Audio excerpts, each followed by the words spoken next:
Bedeninde ağrı hissediyorsan ya da kronik olarak ağrıyla bir temasın varsa ya da yakın çevrende, akrabalarında çok ağrı çeken insanlar varsa bu işin bir matematiği var mıdır? Yoksa bir insan ağrıya ihtiyacı olduğu için mi ağrıyla buluşur? Yoksa ağrı var, şimdi ne yapalım o zaman buna bir çare arayalım mı dersin? Gelin birlikte bu ağrı konusunu, ağrılarla ilgili konuyu bir farkındalığımızı oraya projeksiyon edelim ve konuyu çözelim. Belki iyileşmeyle ilgili, bu konuyu iyileştirmeyle ilgili niyet edenleriniz, talep edenleriniz varsa da dönüşüm yollarını arayalım.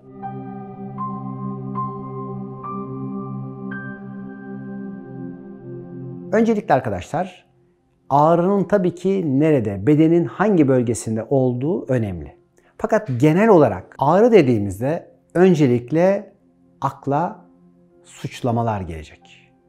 Yani kendinizi nerede, ne şekilde suçladığınız gelecek.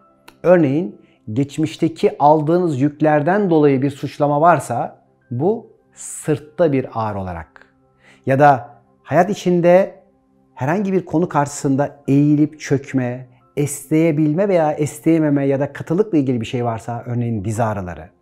Yine bacak ağrıları eğer ilerleyemiyorsanız, herhangi bir konuda ileriye doğru adım atamıyorsanız ya da diyelim ki el, kol, eklem yerlerinde herhangi bir ağrı varsa bunların kendi yeteneklerinizi doğru yerde doğru şekilde kullanmadığınız için ama sağdaki ruhsal enerjilerinizin, ruhsal yeteneklerinizin yeteri kadar doğru kullanmadığınız ya da solsa bedensel, fiziksel yeteneklerinizi doğru ya da iyi şekilde kullanmadığınız, boyun ağrılarıysa diyelim ki boynunuzu eğmediğiniz, direttiğiniz ve isyan ve inkarlarda olduğunuz için, baş ağrılarınız varsa çeşitli prensiplerinize uymadığınız için kendinizi suçlamalardan kaynaklanabilir.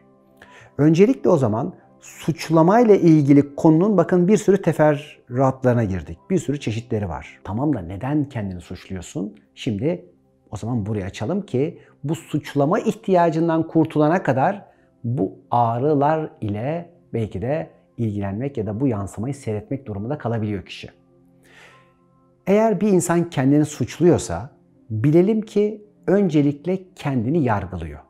Ve eğer kendini yargılıyorsa da ya da kendini suçlu hissediyorsa da bu sefer dışarıda bir sürü insanı suçlu hissediyor, suçluyor çünkü yargılıyor. Peki yargılayan insan ne yapıyor aslında?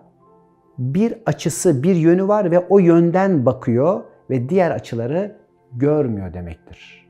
Ve bu tek merkezlilik onu bir taraf olmaya götürdüğü için bir taraf olarak duruma bakıyordur. Çünkü hatırlayalım ki bir insan kendi merkezinde ya da dairenin merkezinde olduğu zaman dairenin diğer ya da çemberin diğer bütün tarafları ona eşit uzaklıkta olacaktır. Demek ki o eşitliği bozan insan yargılıyor kendini ya da başkalarını.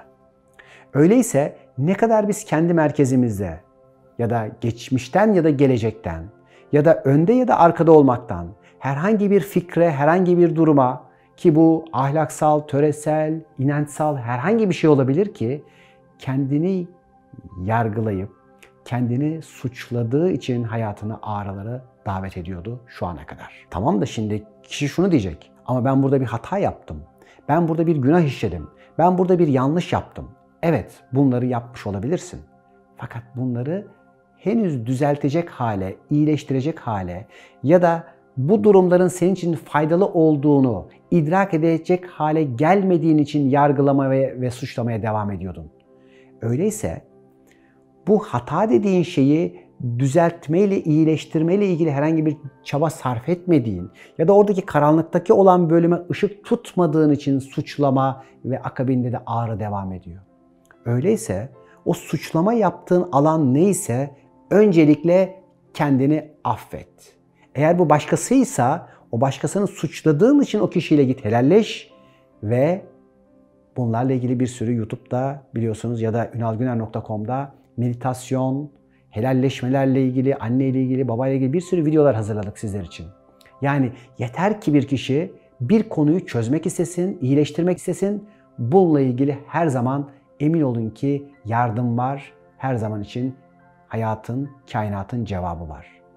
Öyleyse eğer ağrılarından özgürleşmek istiyorsan, başta kendini olmak üzere dışarıyı, yani senden yansıyanı, hayatını ya da hayatına girmiş olan insanları suçlamayı bırak. Yargılamayı bırak. Bil ki her bir tanesi sana hizmet etti ve bu hizmetlerinden dolayı onlara teşekkür ederek onlarla helalleş. Kendini suçlamayı bırak.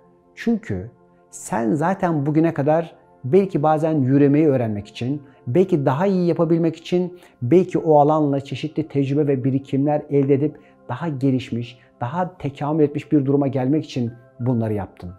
Öyleyse bugün gel hayata yeniden, şimdi yeniden bakarak başla. Kendinle barışarak, hayatla barışarak yepyeni bir yola çık. Yolumuz hayırlı ve güzel olsun. Hoşça kal.